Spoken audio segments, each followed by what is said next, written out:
अम्मा, मैंने आपके सारे काम कर दिए हैं और आपके लिए पान का बीड़ा लेकर आई हूँ। अरे रे, बहुत अच्छा करा। अब पान का बीड़ा यहाँ रख दे और जा। ठीक है अम्मा।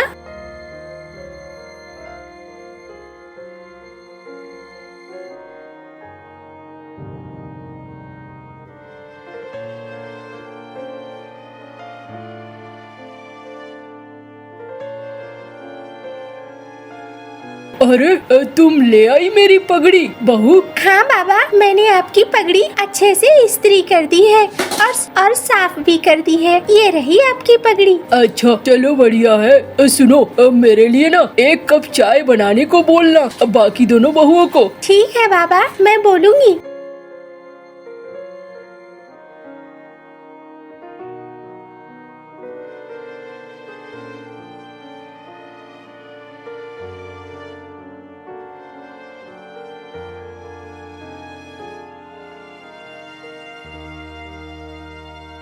दीदी, बाबा ने कहा है उन्हें चाय भी लगेगा और नाश्ता भी लगेगा। अरे हम 2 ही हैं जो काम कर रहे हैं रसोई में। हाँ, तू तो यूं ही घूमती फिरती है, कभी इसके पास कभी उसके पास। हाँ, 2 लोग इतनी जल्दी खाना थोड़ी बना सकते हैं। बन जाएगा तो पहुंचा दूंगी। दीदी ऐसा क्यों बोलती हो? मैं यूं ही नहीं घूमती रहती, मैं तो काम भी करती हूँ। सबको सारे काम कर करके देती हूँ, बस मुझे खाना बनाना नहीं आता, इसीलिए मैं रसोई में नहीं आती। अरे ये बहाना तो बड़ा अच्छा है, बस यही बहाना बनाए रखो, और क्या चाहिए। इससे ही तो आराम से जिंदगी कट रही है। नहीं दीदी, ऐसी बात नहीं है, मैं कामचोर थोड़ी हूँ, मैं बाकी काम करती ही हूँ। हाँ हाँ, जाओ जाओ, जाकर ससुर जी से शिकायत कर देगी। चल जल्दी से चाय बनाकर दे देते हैं। हाँ हाँ दीदी, चलो दे देते हैं, वरना दोनों सास ससुर चिल्लाना शुरू कर देंगे। हाँ हाँ, ठीक कह रही है। ये ले जा। अरे नाश्ता मैं टेबल पर ही करूँगा, और सारे लोग पहुँच भी रहे होंगे। सबको कह दो कि जल्दी से खाना लगा दे। ठीक है बाबा, मैं सबको कह देती हूँ, जल्दी से खाना लगा देंगे।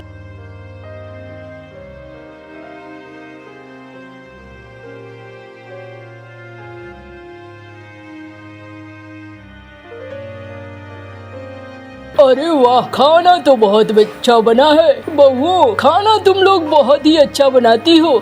हाँ बाबा, हम दोनों ने ही बनाया है, छोटी ने तो कोई मदद नहीं करी है।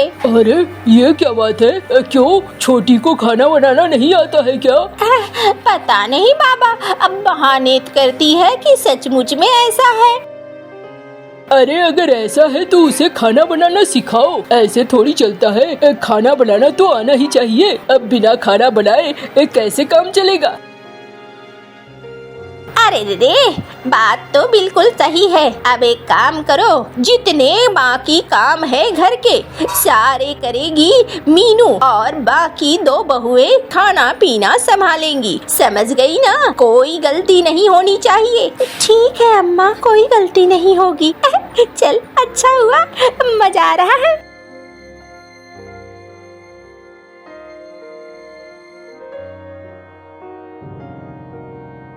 अरे मुनीम जी, क्या हाल है? खजाना वगैरह टाइम पे आ रहा है ना? अरे ब्याज वगैरह सब कुछ ठीक चल रहा है ना? हाँ मालिक, सब कुछ तो ठीक ही चल रहा है, लेकिन। अरे लेकिन क्या? बोलो, इस तरीके से चुप रहने से थोड़ी काम चलेगा। देखो ना मालिक, कौन आ रहा है।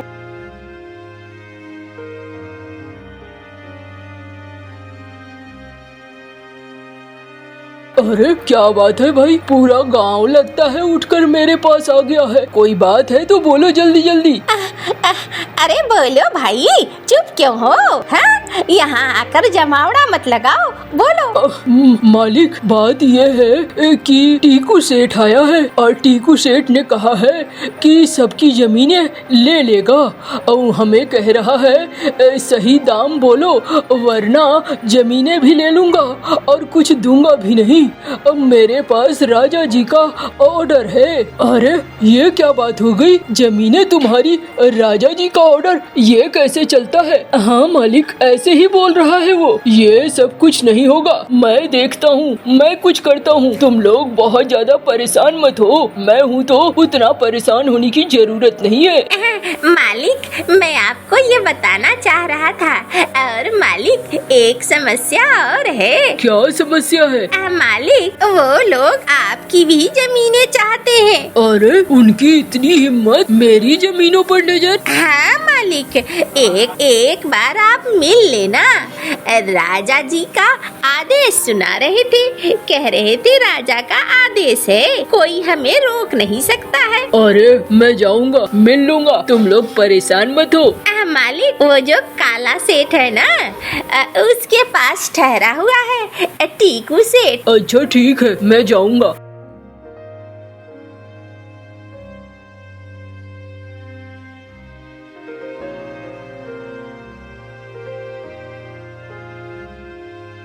अरे सेठ जी, माल तो आप कमाने वाले हैं, ये बात तो पक्की है। और गांव वालों को आपने बेवकूफ भी बड़ा तगड़ा बना लिया है। और भाई ऐसे ही थोड़ी, टीकू नाम है मेरा, है। अरे दुनिया में राज करता हूँ मैं, जिस चीज में हाथ लगाता हूँ वो मेरे कब्जे में आ जाता है। और क्या, वो बात तो ठीक है, लेकिन किसी ने गांव के उस मैना सेठ पे हाथ नहीं लगाया था आज तक, आपने लगा दिया। अरे ऐना मैना टैना तो ऐसे ही चले जाते हैं, मुझे कोई रोक ले ऐसा कोई माई का लाल पैदा नहीं हुआ है। अरे अरे आओ आओ आओ, आप ही क्या इंतजार था, हम लोग आप ही के बारे में बात कर रहे थे।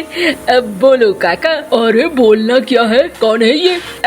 इनसे मिलो, ये टीकू सेठ है। हाँ जी, मैं टीकू सेठ हूँ। अरे ये क्या सुन रहा हूँ, आप गांव भर में सबकी जमीनें हड़प रहे हैं। अरे हड़प कहाँ से रहा हूँ मैं, मेरे पास राजा का आदेश है, मेरा अधिकार है। अरे खेत खलियान की जमीन हो तो बात समझ में आती है, आप लोगों के घरों को भी हथिया रहे हैं, कह रहे हैं उन्हें घर खाली कर दो। ये कैसे हो सकता है? देखो जी, सब कुछ हो सकता है। अब मैंने राजा का आदेश लिया है और आदेश के अनुसार ही काम कर रहा हूँ। मुझे ये समझाने की कोशिश ना करो तो बढ़िया होगा। अब मेरे पास सारे कागजात सब कुछ है। देखो मैना सेठ हूँ मैं, और इस गाँव की जिम्मेदारी मेरे ऊपर है, मेरे ऊपर है, चाहे जो हो जाए। मैं अपनी जमीनें नहीं देने वाला। अरे देखो सेठ जी, सेठ तो मैं भी हूँ। अब मैं तुम्हें एक सलाह देता हूँ, अब ज्यादा मुनाफा ले लो, पैसे ज्यादा ले लो, लेकिन जमीनें तो मुझे चाहिए ही चाहिए। और जमीनों के मामले में मैं किसी, देखो मैंने भी ये बाल धूप में सफेद नहीं करे हैं, मैं आखिर तक जाऊंगा। अरे आप आखिर तक जाकर कहाँ जाएंगे, राजा जी के ही पास ना, मैंने उनसे पहले ही हामी भरवा ली है। अब आप घर जाओ और अपनी जमीन की चिंता करो।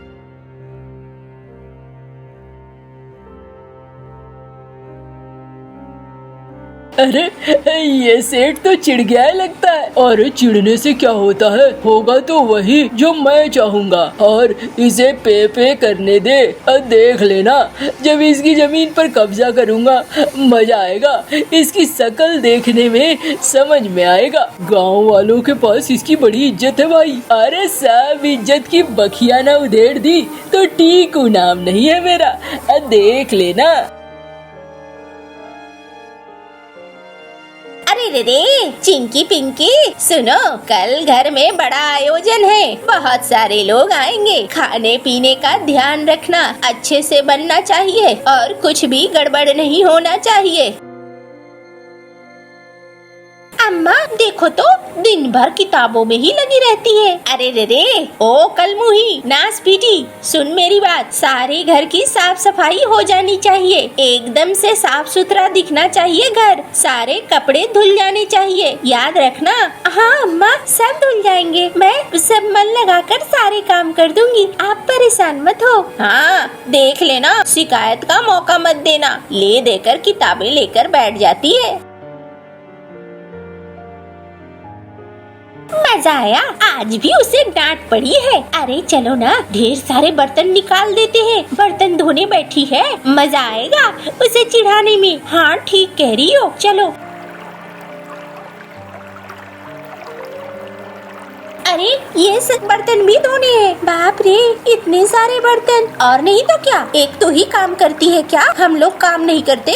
नहीं दीदी, मैं कर लूँगी, आप जाओ। हाँ बस ठीक से साफ कर लेना। सुना था ना अम्मा ने क्या कहा था, वरना बड़ी फजीहत होगी। नहीं होगी फजीहत, आप लोग जाओ।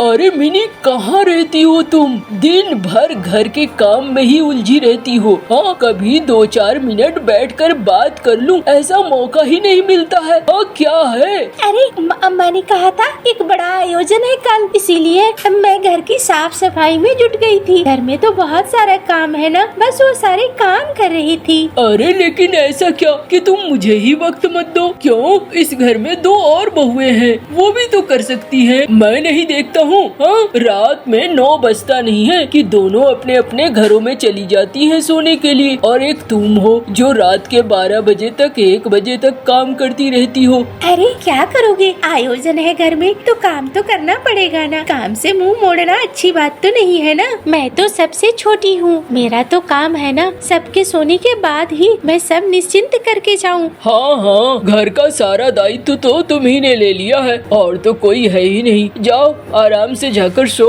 अरे तुम तो बेकार में गुस्सा होते रहते हो, गुस्सा मत हो।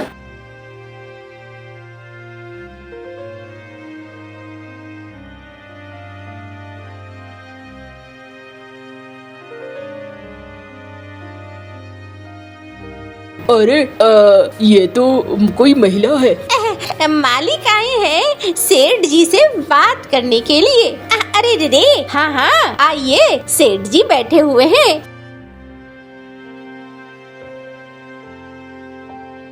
अरे आप लोग यहाँ पर क्या कर रहे हैं? अरे आपसे ही मिलने आए थे। मालिक नोटिस लेकर आए हैं। देखिए, एक थैला भी लाया हूँ, इसमें 5 लाख मुहरे हैं। ये पैसे ले लीजिए और जमीन दे दीजिए। अगर नहीं देंगे तो फिर मुफ्त में जमीन मिल जाएगी हमें। हमारे पास तो राजा का आदेश है। पागल हो गए हो क्या? हाँ, तुम्हारी इतनी हिम्मत? अरे मैं अपनी जमीन नहीं देने वाला। देखो भाई, जमीन दे दो अभी तो बढ़िया है, वरना बहुत मुश्किल होगी। जमीन तो हर हाल में मैं लूंगा ही लूंगा। अरे जाओ, जो करना है जाकर करो। अरे मैं कल ही बुलडोजर मंगवाता हूँ और तुम्हारी हवेली को तोड़ फोड़ करवाता हूँ। तुम्हें क्या लगता है तुम्हें तो घर छोड़ना ही पड़ेगा हर हाल में? ऐसे बिल्कुल भी नहीं हो सकता है।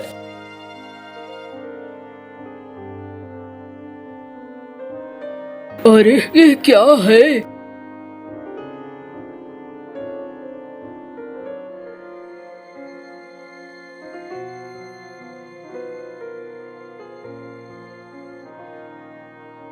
अरे क्या कर रहे हो तुम लोग? ये बैलगाड़ी में सामान क्यों डलवा रहे हो? बाबा, अब हम लोग यहाँ रह के क्या करेंगे? जमीन नहीं है, जगह नहीं है, कुछ भी नहीं है। भैया ऐसी बातें क्यों कर रहे हैं? ये हमारे पूर्वजों का घर है, हम इसे छोड़कर कैसे जा सकते हैं? अरे छोटे, मुंह बंद रख, यहाँ पर कुछ भी ऐसा बचा ही नहीं, तो फिर यहाँ रहने से क्या फायदा? हाँ, बहुत ज्यादा मत बोलो आप। अब हम लोग सड़क पे आ चुके हैं और आम लोगों की तरह हो चुके हैं, उसी की तरह जीना होगा। मैं तो अपने मायके चली जाऊंगी, मैंने यही सोचा है। क्यों मजली? हाँ दीदी, मैंने भी यही सोचा है। और तुम दोनों पट्टुओं, तुम दोनों ने भी यही सोचा है? हाँ बाबा, हमने भी यही सोचा है। यहाँ रहने से अब कोई खास फायदा है नहीं। काका, ओ काका, वो लोग बुलडोजर लेकर आ रहे हैं और लठैत कौओं को लेकर आ रहे हैं। आपके ही घर की तरफ आ रहे हैं। लगता है आपके घर को तोड़ेंगे। और इतनी जल्दी ये सब कुछ? मुझे लगता है वो सेठ खुंदस में कर रहा है।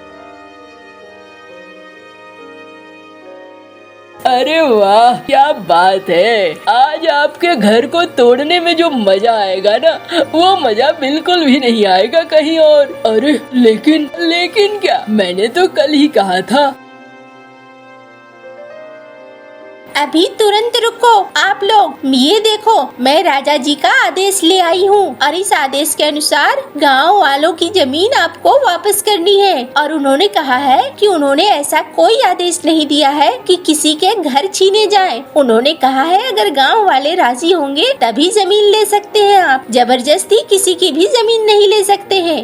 अरे ये क्या है? ये वही है और अभी आते होंगे राजा के सिपाही आपको पकड़ने के लिए।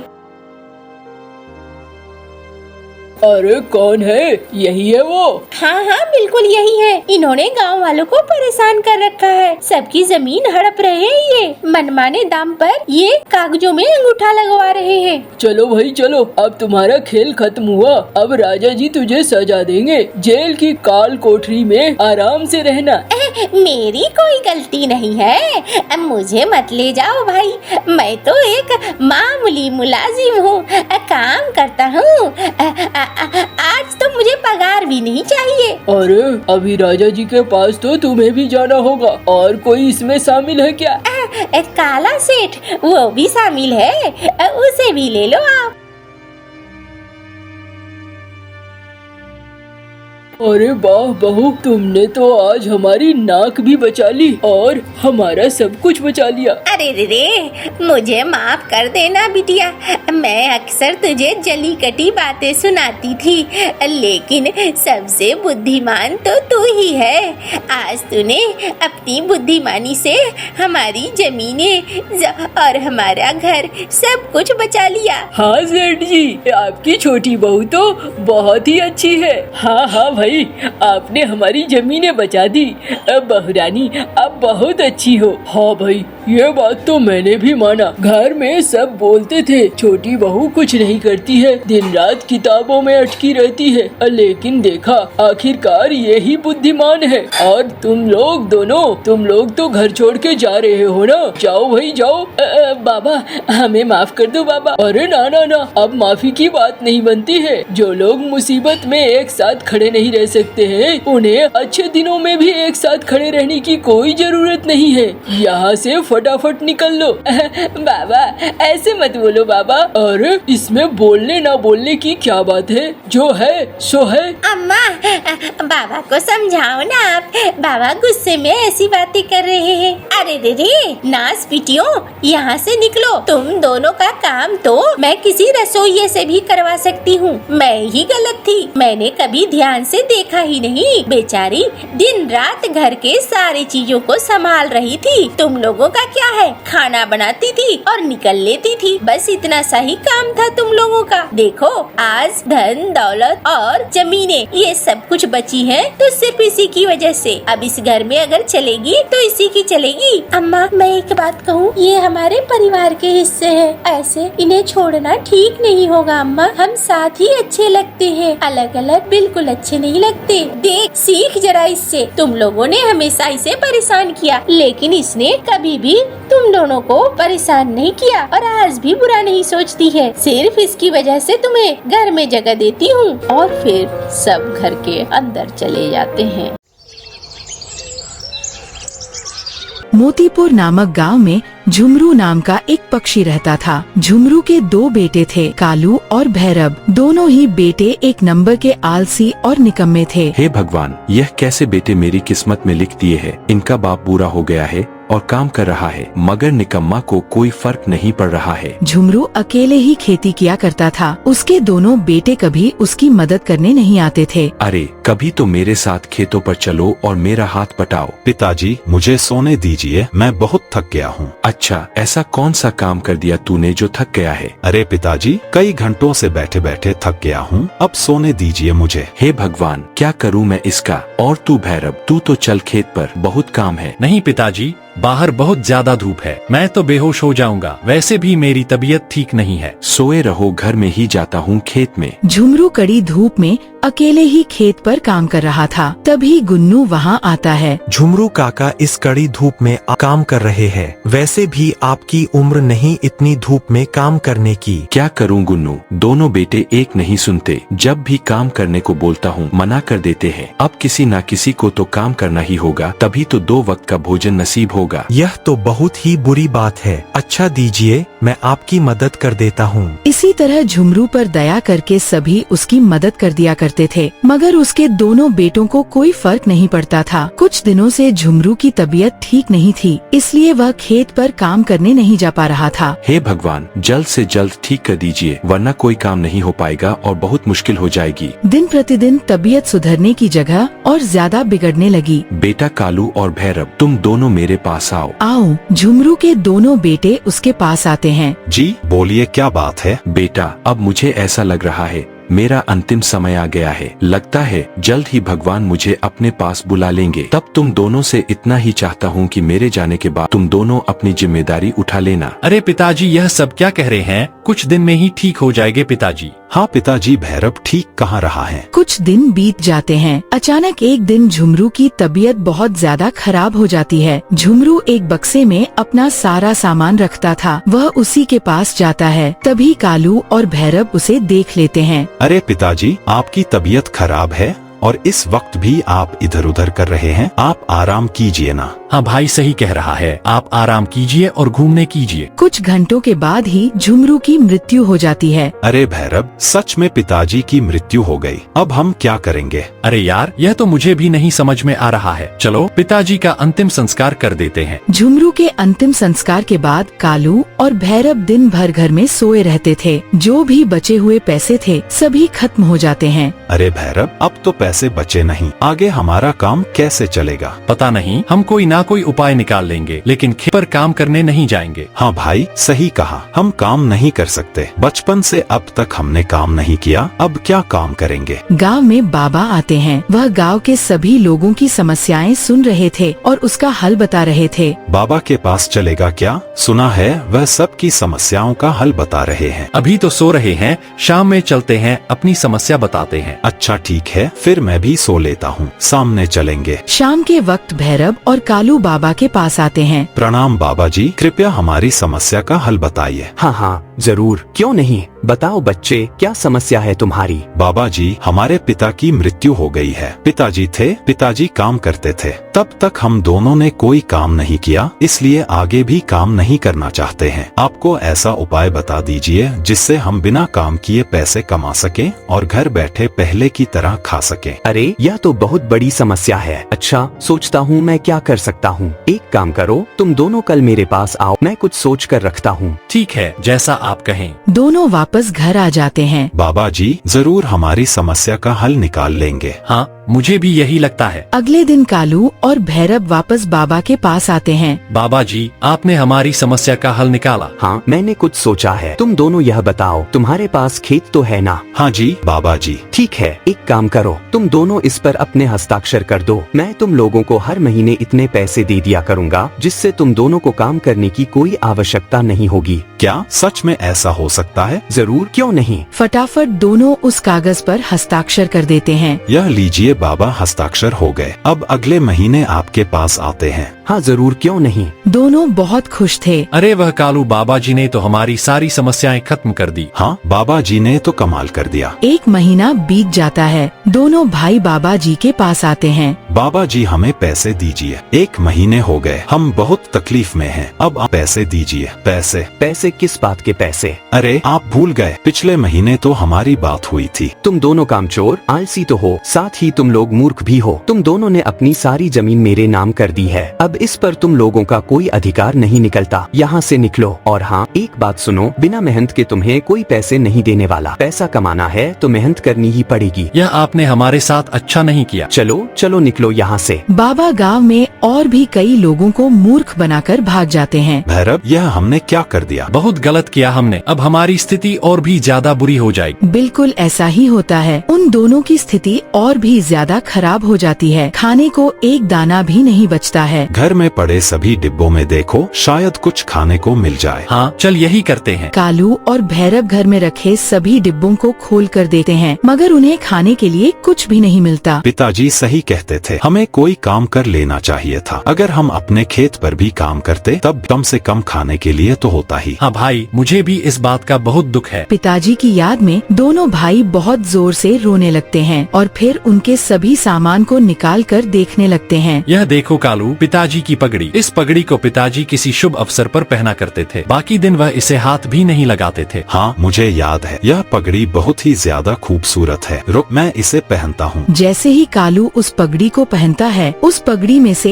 एक चमकीला पत्थर नीचे गिरता है। देख, इस पगड़ी से चमकीला पत्थर गिरा। इस तरह का पत्थर का क्या काम? दोनों भाइयों को कुछ समझ नहीं आता था। दोनों पिताजी के बक्से के सभी सामान को हटाने लगते हैं। तभी उन्हें एक चिट्ठी मिलती है। चिट्ठी पर लिखा था, बेटा, मैंने तुम दोनों से काम करवाने की बहुत कोशिश की, मगर तुम लोग कभी इस बात को नहीं समझ पाए। उम्मीद करता हूँ जब तुम दोनों इस चिट्ठी को पढ़ रहे हो तब तक तुम लोगों को काम का महत्व समझ आ गया होगा। मेरी पगड़ी में एक चमकीला पत्थर है जो मेरे पिताजी ने मुझे दिया था। ये अनमोल पत्थर है। इस पत्थर की कीमत बहुत ही ज्यादा है। मेरे पिताजी ने कहा था जब भी मैं बहुत बड़ी मुसीबत में पड़ूं तो इसका इस्तेमाल करूं, मगर मेरी जिंदगी में मैंने कभी ऐसा मौका नहीं आने दिया जिससे मैं इसका इस्तेमाल करूं। अगर तुम लोग बहुत ही ज्यादा मुसीबत में पड़ो तो इसका इस्तेमाल जरूर करना। मेरे बच्चों, मैं तुम दोनों से बहुत प्यार करता हूँ। चिट्ठी पढ़कर दोनों की आंखों में आंसू आ जाते हैं। याद है कालू, अपने पिताजी को इस वक्त से के पास देखा था। शायद उस वक्त पिताजी ही चिट्ठी लिख रहे थे। हाँ भाई, मुझे याद है। उन दोनों को अपनी करनी पर बहुत अफसोस होता है। पिताजी कितने अच्छे थे। अभी भी वह हमारे बारे में ही सोच रहे हैं। हाँ भैरव, हम कभी उन्हें समझ ही नहीं पाए। भैरव, क्या हुआ? जैसा पिताजी चाहते थे हम बिल्कुल वैसा ही करेंगे, ताकि वह जहाँ भी हों हमें देखकर खुश हों। दोनों इस अनमोल पत्थर को सुनार के पास लेकर जाते हैं। उन्हें पता चलता है इस पत्थर की कीमत करोड़ों में है। हमें इसके बदले कुछ पैसे दे। वह पैसे हम आपको जल्दी ही लौटा देंगे और यह अनमोल पत्थर ले जाएं। सुनार मान जाता है और पैसे दे देता है। पैसे लेकर दोनों भाई नई जमीन खरीदते हैं और खेती शुरू करते हैं। कड़ी मेहनत करते हैं और साथ मिलकर बहुत अच्छी फसल उगाते हैं। सभी फसलों को बेचकर वे ढेर सारे पैसे कमाते हैं। कुछ साल बाद सुनार को वापस पैसे देकर अनमोल पत्थर घर ले आते हैं। कालू, पिताजी जहाँ भी होंगे हमें देखकर बहुत खुश होंगे।